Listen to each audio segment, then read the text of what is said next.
I'll put myself on mute and turn off my camera. Thank you, Jane. You can see me all right, hopefully. Hi there, everybody. Thanks. Yeah. Hi, everybody. Thank you for joining this session. It's called Kickstart Tableau, and it is very much a beginner's guide to Tableau. So what we're going to cover is connecting data to Tableau, understanding the vocabulary that Tableau uses. We're going to create some charts, we're going to use some filters, parameters, and we're going to put it all into a dashboard at the end. Now, if you joined me last time at one of these AphA Lunch and Learns, we were looking at an intro to data visualization. And I think the video will be somewhere within AphA's sharing ecosystem. And I talked a lot about best practice during that. What I'm going to show today isn't necessarily best practice. It is more function over form to show you the different features. So don't take some of the things that I'm showing you today as, oh, that's how I should visualize. Go back to the data visualization talk. It's not going to look ugly, but you know, we're not going to be following a lot of best practice and storytelling here because it's just showing you features. Why am I here showing you it? I'm Charlotte Shearsby. I am a principal information analyst for Arden and Jam. I've worked in the NHS for 15 odd years, just over 15 years. Visualization is my niche. Tableau is the product that I use to do that. I'm also a Tableau ambassador for the second year this year, and I co-lead the UK Healthcare Tableau user group. And if you want to join that at the end of this session, I'll share a link for you to join that. We have monthly meetings where we hear from people who work for Tableau, we hear from people who use Tableau, and we just have a lot of fun looking at what we can do with Tableau in healthcare. So that's enough about all of that. Let's see what we're actually here for. So first of all, we need data when we connect to Tableau. So how do we do that? So when you first open Tableau, you are presented with a big list of different data connectors to Tableau. And I've highlighted here just some of the most common ones that we're likely to use in our work life. So there we have, on the left, we have Microsoft Excel and text file, a CSV file.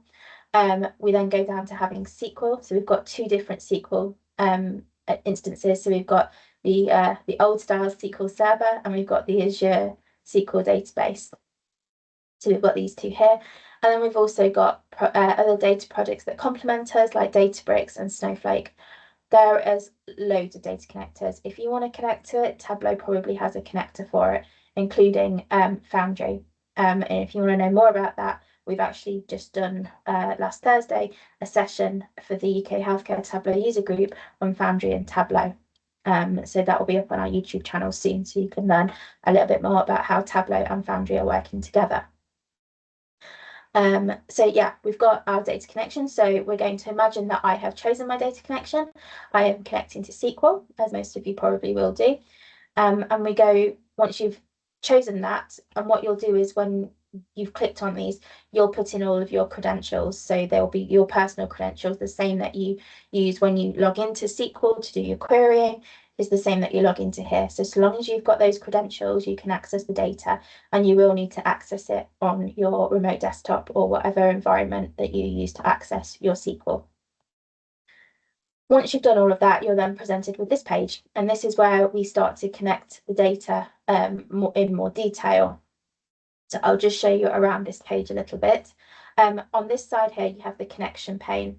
And you'll see here, I'm already connected to a database. This is my database within my SQL instance. Yours will be different, obviously. And what I tend to do is I tend to know roughly what I'm looking for, and I'll probably create the table, so I will know the name of the table. So I tend just to use this little search button here, and it will pop out this search box, and you can type in something to help you narrow down your big long list of tables that you've probably got in SQL. In this case, I've just used UK Health Facts as an example, and I've just literally plopped the top one. All you do is click it, drag it into this area. You can also drag in more data tables, so you can create joins and you can create unions in this space as well. So it's quite versatile. At the bottom here, you get a little bit more information about the information that you've brought in, that you're bringing into SQL. On the left here, you have everything to do with the fields. So it brings out all the field names. And Tableau is quite clever. It will assign the field type. It will read the data and figure out the field type. You can change these. If Tableau has read it wrong, you can just click on these and it will bring up a list of field types and you can change it. So you can see here it's brought the OR code through as ABC, it's a string. It's brought the measure value through as an integer. That's the hash for the number. And it's brought through the snapshot date as there's a little calendar icon there. And then on the right hand side just here, it gives you a sort of a preview of the data. So it will select the top 100 rows of the data and you can just have a quick squiz at it, make sure it's all looking right, make sure you're happy with it. And then if you are happy with it, we then need to come to this section up here. Now this is the data connection. This is how the connection is being made. So you have two choices here. You can make a live connection or you can extract the data. Now a live connection connects directly to whatever data you've loaded here. So there are some benefits, but there are a great many disadvantages to connecting live. So the benefit is it's live. So there will always be that live connection. So whatever's done to the table, the data source table will reflect in real time in your Tableau report. But that also means that if that table for some reason perhaps gets deleted, perhaps wrong data is loaded into it, something happens to that data table, that's your Tableau report kaput. Also, there are performance issues with connecting to live. It does slow things down. An extract, however, will take a snapshot of the data at the time you extract it. So it is more performative. It is also a little bit more stable in terms of like if something happens to the data source in SQL, you've still got your extract and your Tableau report is still good. It won't fail. So I would always advise selecting an extract. And once you click on extract, a box will come up basically asking you where to save this extract. I generally save it wherever I'm going to save the workbook, so it just keeps the workbook and the extract together. Once you save that, depending on how big the data set is that you're connecting to, depends on how long it takes to do the extract. So it could be a few seconds, it could be a few minutes. Okay, so just be patient with it. But once it's extracted, it's extracted. We then come down to here where it says go to worksheet and we click on sheet 1 and that will bring us to our next page where I'm going to talk to you about Tableau vocabulary. So once you've extracted the data and you've clicked next page, you come to this page here and this is the visualization pane. This is where we do create the charts and I'll just give you a little tour of what everything is on this page. So we'll start over here on the left hand side. This is the data pane. So this is where all of those fields will come through and Tableau is quite good at sorting things out into measures and dimensions and we'll come on to what they mean in a moment. So you'll see again next to every field you've got the what it is, and again you can click on these. If it's not come through right, you can also change them here as well. This will only change it in the extract. It does not write back to the original data source. So you can change these. You can also set defaults. If I come down to my date here, a date is always a good one to set a default on. So you click on the little drop down arrow here and you've got a number of different options and you can change the default properties of a field. So in this case, I can change the default date format so that whenever I use it, it will always use it how I want it to. And my preferred method is month, year, year. So it will say NOV 25. But you can change it to be however you want. And then whenever you use that field, it is already pre-formatted. So that's quite a neat little thing to do. You'll notice there are some things here that have the little drop down arrows in. So this is pre-created within the data set that we're using. We're just using the Superstore data for this walkthrough. So Superstore data is the inbuilt data that comes with Tableau in your instance. So everybody will have Superstore data. You'll have an American one or a European one. I'm using the European one today. So it has looked at these locations and it has grouped them together basically in a hierarchy, which is what this little symbol here means. And basically what that means is I can put product up here on columns and it is aggregated up to the top grouping of category, and then I can click out and it will go to subcategories, and I can click out again and it'll come down to manufacturer, and I can click out again and it'll come down to product. And what is another really great feature of Tableau? The back button. You cannot break Tableau, okay? Because there is a back button, there is an undo button, and it also doesn't auto save. So you can't break it, you can't, accidentally change anything and it's saved and oh my gosh, what do I do? We can just click the back button, nice and easy, and it's all cleared. What I will say is, because it doesn't auto save, just regularly hit the save button up here or Control S. Control S, all of those sort of functions work here. So you can do your Control V, Control C for copy and paste. You can Control X, Control Z for undo, Control S for save. It's all there. You've got the dimensions up here, and then it sorts out into the measures. So anything that is quantifiable is sorted into a measure. We've also got parameters down here, but we'll come on to them later. These three things here are called marks cards. So you've got the filters card and you've got the marks card here. And we'll come on to the marks card when we start to build out some charts. You've got the columns and the rows shelf. Hopefully what they say on the tin, this is creating the column and the rows for your chart or table. And then you can see them here as well. So this is what your columns area, and this is your rows area, and then this is where your measures would go. I'm going to talk now a little bit about, you'll notice very subtly these icons next to the different data fields here are different colors. They are green and blue. So what do they mean? So in Tableau, and I've tried to color code it all so that we can keep following it. So in Tableau, quantitative fields, so fields that are numerical, fields that provide measurements that can be aggregated and that can be used in calculations, are referred to as measures. Qualitative data, so data that categorizes data, that tells you something about the data, what, when, who, that you can slice the data with, and they will set the granularity, are called dimensions. We then get into continuous versus discrete, and continuous numbers can take on a range in the values. So they are generally measures. Continuous measures and discrete have distinct separate values. So they are blue and they are your dimensions. So I hope that makes sense. Screenshot this page if you want to. It will make more sense as we start building, and you don't need to think about it too much. It all starts to come quite intuitively as you start to build things. But that is just a really quick overview of trying to explain green versus blue in Tableau and what they mean. I'm looking in the chat, you've got no questions so far, so I'm hoping that you followed that really quick overview of what they are. Next, I'm going to talk to you about the chart features.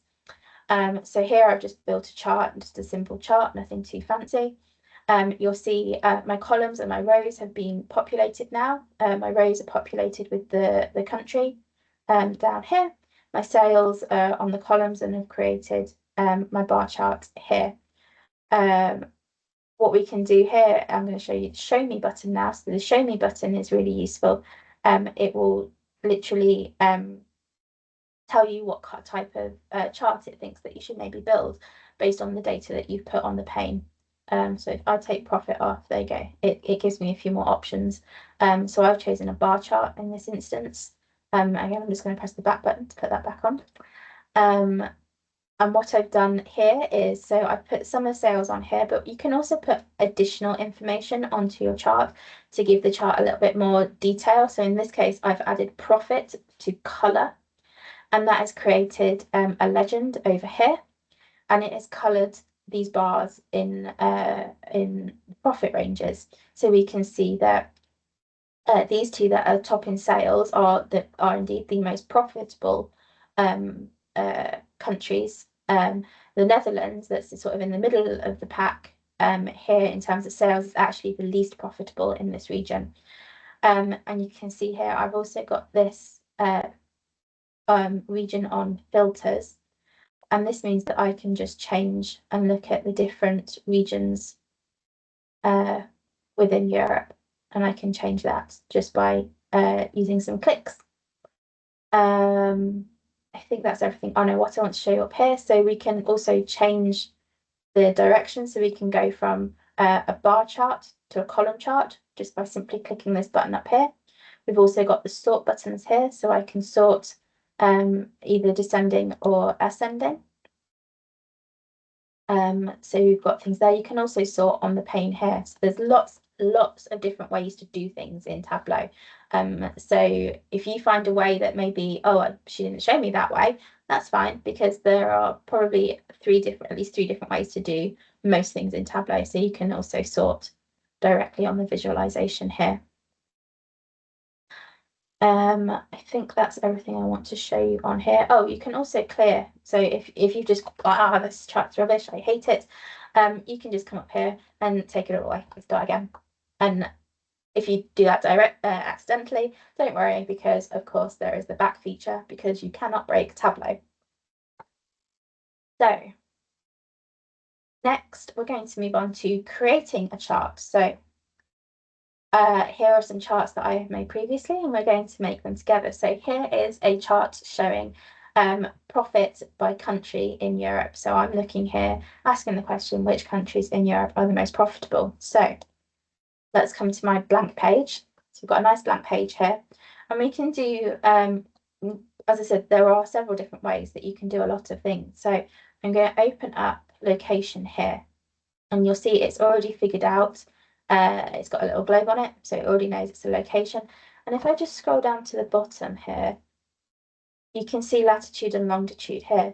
Tableau will auto-generate these things for you. So these ones that are in italics down here, Tableau will look at this information and it will auto-generate a latitude and a longitude based on the geographic information you've got in here, which is pretty cool. So how do we get country onto our visualization here? We can do it in two ways. We can double click, and it puts it on. Just wait for the map to load, or we can drag and drop into the columns. So there are two different ways we can do that. Double clicking just takes out the step, I guess, of pulling these two things up here. So we've got a map now, and all it's doing is it's just put a dot in the middle of each country. So how do I now put onto this my profit? So I'm just going to take profit, and again, I'm just going to double click, and it will bring profit. You'll notice it's bringing profit onto my marks card just here. Now, this isn't exactly what I want. Tableau is thinking about what I might want, and it's not what I want. So I'm going to come up here and I'm going to change the mark type. So at the moment, it's put profit onto size, and it's just sized that dot that's in the middle of each country. What I want it to do, I want a filled map. So I'm going to come down here and I'm going to select map.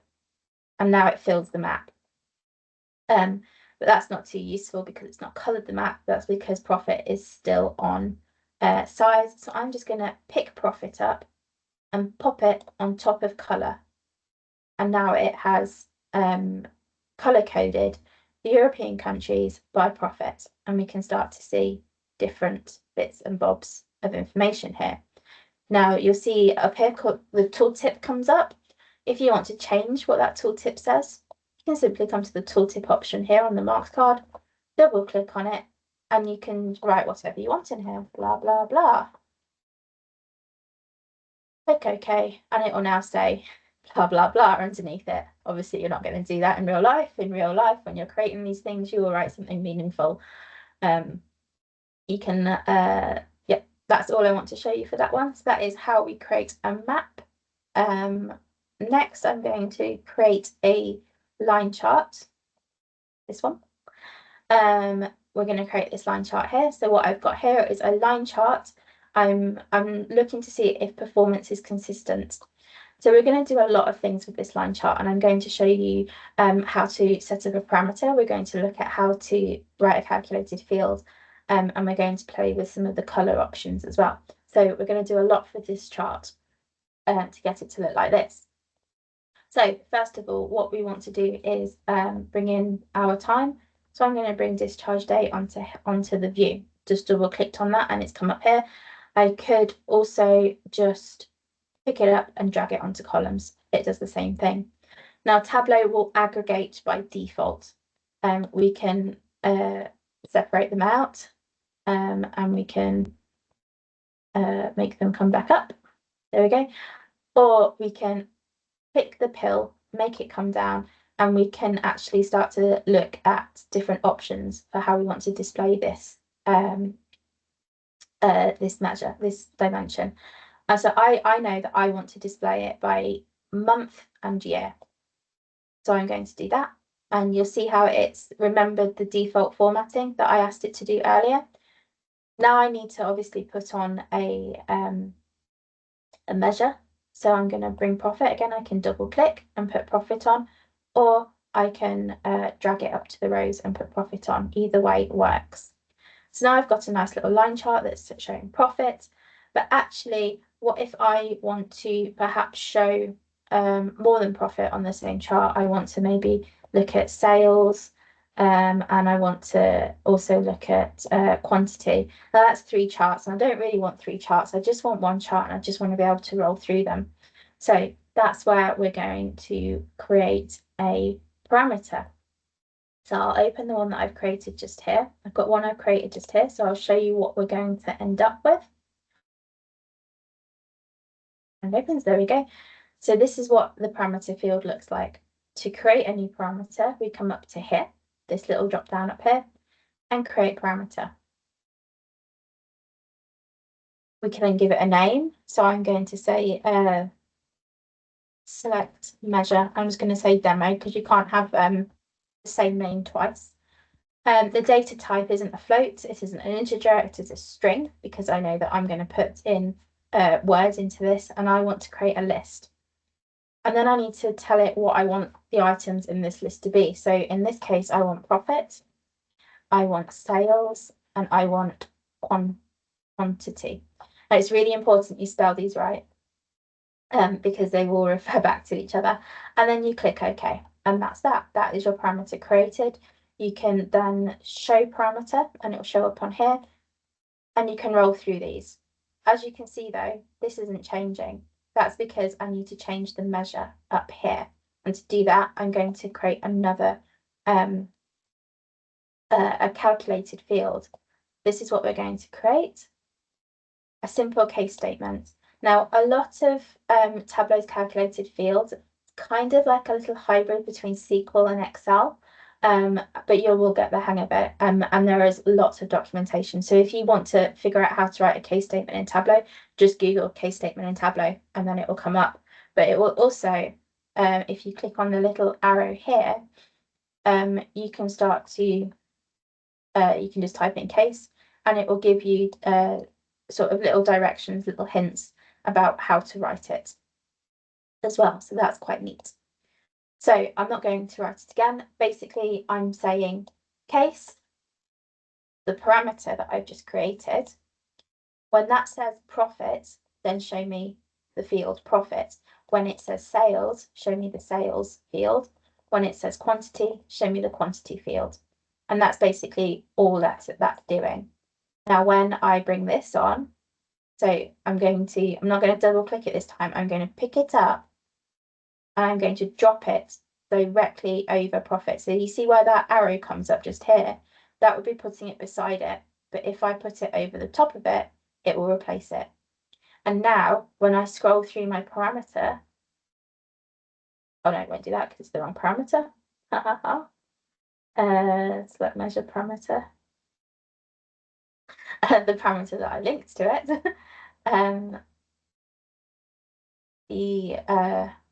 The data will change to whatever parameter that you've selected it to look at. Now, what I also want to do by this, if we go back to my main one, you'll see that I had a lot of different data in that, not just one line. What I actually have behind here is all the countries. So I'm going to pop in, because I want to see what all the countries do. So I'm going to bring country and just pop it on detail. And you'll see now I've got all the countries in, but that is a mess. We can't read that at all. So I'm going to use another parameter now. And this is called country to highlight.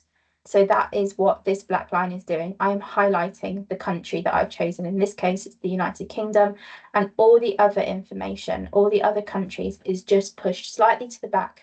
So I can see the United Kingdom's data at the front, but I've still got that context of all the other countries just in the back. So how do we do that? So we create another parameter. So here is one I created earlier. As I call it, country to highlight. Again, it's a string, it's a list, but this time I'm not going to type in all of the countries because likely I'll miss some or I'll misspell some. So what you can do is you can click here, add values from, and you can add values directly from a field. So in this case, I added the field, the values directly from the country region name. And it has populated them here. And that is just a really nice way to do it, because it will mean that if anything's updated, if a new country comes into the data set, it will automatically populate here. So we'll click OK with that. Let's show our country. Let's show our parameter. And again, it won't do anything because it's not connected to the chart yet. To connect it to the chart, we need another calculated field, which is just here, country highlight. So again, to create a calculated field, you come up here and create a calculated field. And this is what it looks like when you open it from scratch. And this calculation is just going to be, it's going to be a Boolean calculation. So it's just going to be a true false calculation. So I'm going to say where country region, that's the field, equals country to highlight.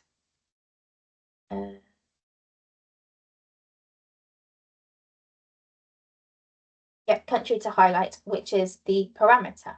And you can see there it's telling me the source of the parameter. And it goes purple, you see? So the country, the field name will be orange, and the parameter name is always purple. That's just a little hint that you picked the right thing. So then we can say, okay, I'm just going to click off it because I have one that I made earlier. I'll show you here, it's exactly the same. And what I'm going to do, I'm going to bring country to highlight and put it onto the color mark here. Drop it on here. And it's remembered my colors that I wanted. So that's cool. But I'll show you how to do this anyway. So if it had done my colors all funky, I could double click here and edit colors. And then we come into here and we can start to edit colors. There are a number of inbuilt color palettes that Tableau has. And you can see I've got a number of ones that are not Tableau. AphA is the our data visualization platform that we use at Argent and Gem. So we have our AphA colors in here, and we also have all the NHS colors in here too. And that is you do that by updating your preferences file, but that's out of the scope of this talk. So what I did here, I chose, I went down to greys, I picked the greys, and I chose the darkest grey for true, so it stands forward, and I chose the lightest grey for false, so it sits back. And if you don't quite like the lightest grey that's there, you can double click here, and you can come in and change it and put your own, you know, RBG, HTML, pick it, you can pick the screen color. So I can come down here and pick it there. You can do, you know, can make it green if I wanted to, you know. We can pick the screen color. So it's really versatile to pick everything. To do your colors basically, nice and easy. So that's how we do that. And you'll notice that it's just to the back here. So I want to show up on here. So I've got my color legend here, and it's currently on the page that I've just built looking like this. So you'll see like my black line is like behind all the other lines, and I don't really want that. All I have to do is come to my legend and just pull true up above false, and it will put that to the front. So that's quite neat. So that is how we made that. Where we got covered everything on here. Yes. Okay. So now we've got a chart that's looking at stuff over time, and we can change that, and it will change the highlighted line. I'll show you better on this one. And it will change the highlighted line, always bringing that highlighted line to the front and making it a little bit darker so that we can see sort of where the country is and amongst the data of other countries. And we can also scroll through our sales here. So that's pretty neat. Next, we're going to just create this simple bar chart. And you'll see we put colors on like I did with the demo at the beginning. So how do we create this? So sales by product. So I'm going to come to my product just here, and I'm going to put subcategory on, and I've got all my different products here, and I'm going to put sales on. And what it's automatically done is it's created a table for me. Now that's fine, you know, but we're visualizing this, so let's make it a bar chart. So we can do this two ways. We can come up to show me and ask for it to be a bar chart, or we can come up to the marks card and ask for it to be a bar. No, if that doesn't work, ignore that, scratch that out of your memory. We create the bar chart up here. So we've got all of those. I'm going to sort them by sales, so I can see copiers sold the most. But actually, this is the subcategory, and I want to know, I just want to see in a bit more clearly what's what, so I can see, okay, all the furniture is now grouped together, all the office supplies is grouped together. And all I did there was bring category and pop it. You see the orange arrows just come up there, pop it in front of subcategory, and it all adds this column here to your data. So we've got that, it's looking okay, but I want to also just look at how profit's doing. So I'm going to bring profit and pop it onto color. So now I've got two different bits of data in here. So I can look at sales, but I've also encoded it with the profit. So I can look within the sales, what is most profitable. So even though we're making sales in tables, tables are not very profitable for us. So those are the three charts that I've shown you. Looking at the chat, there's no questions so far, so I'm hoping you're all following me through. So how to create the dashboard. So we're going to create a dashboard that looks like this. And it's got some whizzy things that's happening on it that I will teach you how to do. Just check the time. Yeah, I've got time for that. Cool. So creating the dashboard. So here is your dashboard page.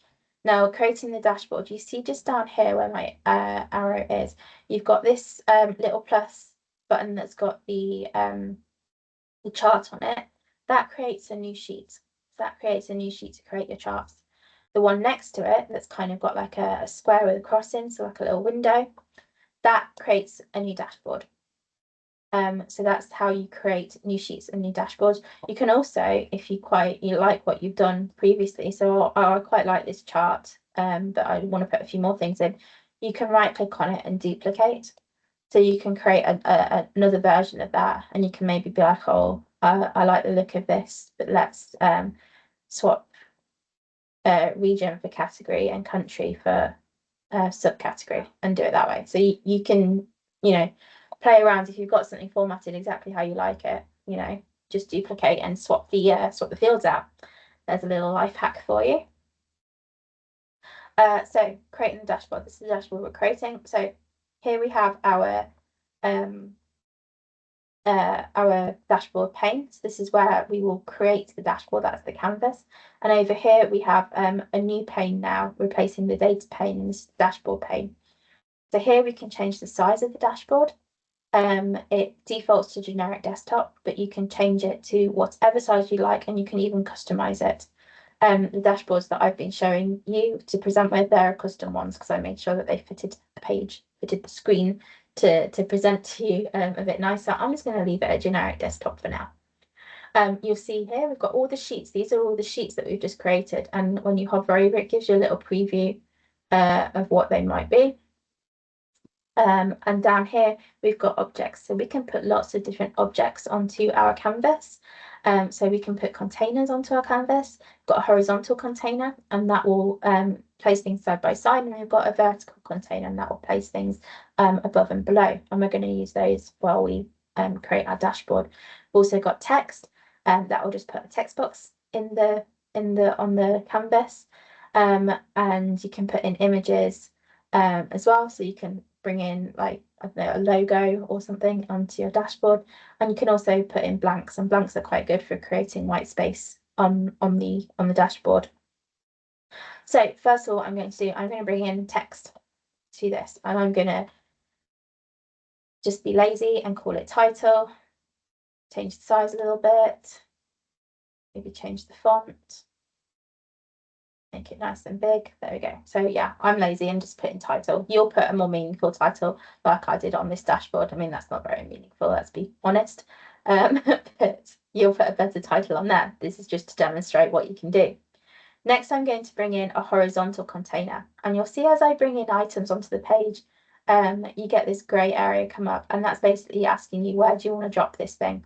I want to put it at the bottom under the title. I'm going to drop it there. Now, the thing with containers can be really finicky. So what I always do is, as soon as I've created a container, the first thing I do, I drag a blank into it, and I drag another blank into it. And you can see now it's got that slight grey, you can see just here, or it goes up here. So it's still doing the greys, but it's asking me where I want to put it, and it's highlighted the container. See how the container's gone darker blue? So I know that I'm putting it in that container. Now, the reason why I do this is just it makes it a lot easier to handle. Just trust me. So I've got my container here now. What I'm going to bring in now is, I know I wanted my map. So here's my map, bring in my map. And again, it's asking me where I want to put it. I want it in my container. So I'm going to put it just in between the two blanks that I put in. And I want my my line chart. So I'm going to again drag my line chart and put it, I want it just to the right of my map. So I'm going to drop it there. So now you've done that, that's great. It automatically populates a container that has your legends in, and that has any filters or parameters. It automatically creates that. I don't want that here. I'm going to put them in myself later. So I'm just going to close it and say delete containers and get rid of them. I don't want them. Now I've got my my two charts in place, I can delete these blanks. That's what I'm going to do now. So I've got two charts in here inside my container, and what I can do just to make sure everything is nice and neat, I will come and click the corner of the container with the drop down options and ask it to distribute it evenly. And you'll see it's just shifted ever so slightly. So now these are taking up the same amount of space, which is just what I wanted to do. I can also just pull this up a little bit. So I've got my two charts in there now, that's great. But what I want to put underneath is my sales by product. So I'm going to bring in a vertical container now. So my vertical container, I'm going to just pop it here. So this is just going to go to the side of the dashboard, and it's going to squish all the other bits over, which is exactly what I want it to do. And I'm going to bring in some blanks, just so I've got that nice and neat. And then I'm going to bring in my sales over product and pop it in there. And I want these two on top of that. So I'm going to grab this container and pop it over the top of it. And I also want my title to be in there as well. And you can see the little dash lines where it's asking me to drop it. So I can bring those in. Again, it's created a legend. So I'm just going to close that down. So now I've got it's looking a little bit like what it should do. So I'm just going to remove my blanks. It's not looking too dissimilar to this. I've just got these two to pop in now. So yeah, because we need to get this to work. What I can also do, I'm actually going to bring that outside of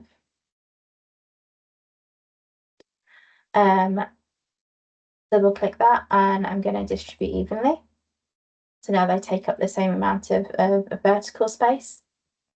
Now I need to add in the parameter controls for this chart. So what I'm going to do is add another vertical container, but in this case, I'm going to put it inside my horizontal container.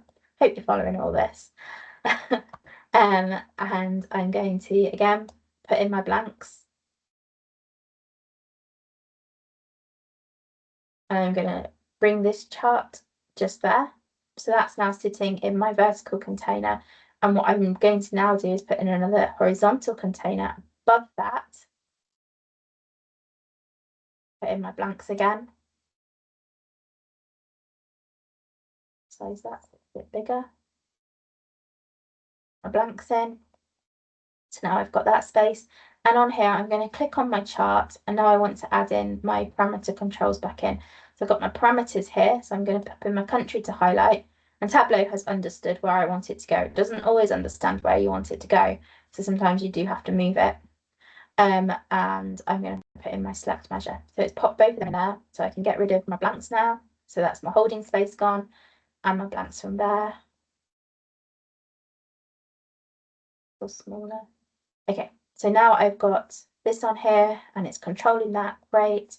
It's controlling that. Fantastic. So now I'm going to show you another way to filter. So this is a dashboard filter. So you'll see on the side of this chart here, there's this little filter button. So if I click that, it will now make this chart act as a filter on the other charts. So I can click here and this will show me, this is all in Germany down here. This is all the UK down here. This is all France down here. And you'll see this is kind of moving. So it's moving these lines. This is France. And this is Sweden, but it's not put all the other countries in, has it? It's sort of broken it a little bit. It's broken this chart. So what I now have to do is create what's called a parameter action on the dashboard. So I come up here to dashboard and we go down here to actions. I've already got a few based on the take to this sheet. So this is the filter that is auto-generated based on the filter that I applied to this one, to the map. I'm going to come down to add action, and I'm going to ask it to change the parameter. So you'd give it a name. I'm just going to leave it at parameter 1, but give it a meaningful name for your next person who comes along. So I want it to, the source of this action will be the map. The parameter that I want it to change will be country to highlight. And the field in that will be country. It's quite clever. It figures it all out. So you pretty much can't go wrong. And I'm going to click OK and OK again. Now, when I click these, oh, 1 second. We also need to update this one and tell it not have an effect on that one. And now when we click, both charts change. And that's pretty cool, I think. And you can see it's working up here because you can see the country to highlight and the parameter is changing as I'm clicking through different countries here. And we can also click through the profit and sales here. So that is the end of it. 10 minutes for questions. I think I've timed that all right. I hope I've timed that all right, Jane. So I'm going to stop sharing. And if you've got any questions, please feel free to ask them now. I hope you followed that along. It's recorded, so, and I whizzed through it, you know, I've only had 40 minutes or so to do this. So go back and watch it, get Tableau open, play along with it. The more Tableau is, you learn Tableau best by using Tableau. So just open up that Superstore data, play around with it, find data on the internet. There are lots of great projects out there. There's Makeover Monday and Workout Wednesday, Real Wild Fake Data. We'll all give you data sets to try and play with. So the best way to learn Tableau is just by getting data in there and playing with it and seeing what you can do. And as I say, you cannot break it. Thank you, Charlotte. We always like something we can't break. Brilliant. If your organisations don't already have Tableau, there are free options out there that you can trial it on. And Charlotte, you said you were going to put a link in the chat for those that wanted to join the Tableau user group. Yes, I will. Because I assume, yeah, that's also going to be a great help for people that are using it regularly. There's a question there. Is there? No question. Has anybody got any questions? Anybody want to stick their hand up and pump Charlotte for information while she's here? I'm on LinkedIn. If you work for the NHS, you can find me on Teams, etc. If you want to do my previous talk, the intro to data visualization, I'm sure there's a recording of that somewhere, isn't there, Jane? Yeah, there's a recording. All these sessions are recorded and saved on the AphA Hub. So yeah, you can meld the two together then, can't you? Get the hints on the visualization and bring them into your Tableau dashboards. As I say, take advantage of what's out there free and some of the suggestions that Charlotte made. Join the user group. And if there's anything else, contact your branch leads, and if you want more information, you can go through your branch leads and we can sort out. So there's the Tableau user group link there, and some recordings from the user group on YouTube. So all useful stuff. And if you want me to come and talk to your team, I can do this quick start. We can make it a bit longer if you want to if your team has a specific project maybe, and do a session that's relevant to the actual project you're working on, I'm sure Charlotte can help you with that. So if nobody's got any questions, then you can have 10 minutes of your time back and go and grab some lunch before your next meetings, because everybody seems to be always booked up with meetings. And then just look out on the hub for the recording, which will be a couple of days or so. So oh, looks like somebody's coming in with something. Oh no, just thank yous and thank yous. That's great then, everybody. Thank you very much for coming. Thank you, Charlotte. And maybe we'll see how it goes. Might do an advanced lunch and learn session sometime. Okay then. Right.